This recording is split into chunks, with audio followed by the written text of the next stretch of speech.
Mardi 4 octobre, Angelina Jolie était de sortie sous une pluie battante avec ses enfants Sarah et Maddox dans les rues de New York à l'occasion d'une séance shopping. Une sortie effectuée dans un contexte tendu puisqu'il a été révélé que l'actrice américaine accuse son ex-mari Brad Pitt d'avoir violenté deux de leurs enfants lors d'une dispute survenue à bord d'un jet privé en 2016, d'après des documents judiciaires qui ont fuité mardi aux États-Unis.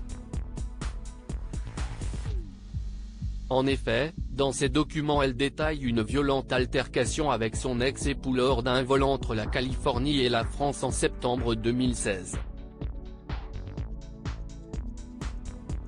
L'acteur de 58 ans aurait alors étranglé un des enfants et frappé un autre avant d'attraper Angelina Jolie par la tête et la secouer puis de la pousser contre la paroi des toilettes, où la dispute avait démarré.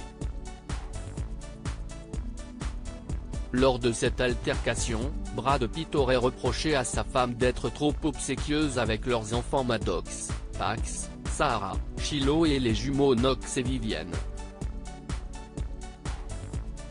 Une agression démentie par Brad Pitt. Il aurait notamment déversé de la bière sur elle et de la bière et du vin rouge sur les enfants, avant que l'un d'entre eux ne défende verbalement sa mère après que l'acteur de Fight Club en soit venu aux mains avec l'actrice.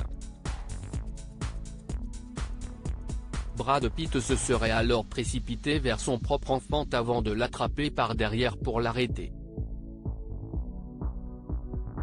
Les enfants se seraient alors interposés dans cette dispute avant que l'acteur n'étrangle l'un d'entre eux et ne frappe un autre au visage.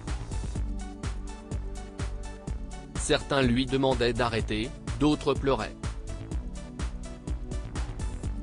L'enquête menée par les autorités fédérales n'a débouché sur aucune poursuite après cette dispute. Un représentant de Brad Pitt a qualifié toutes les accusations d'Angelina Jolie de totalement fausses.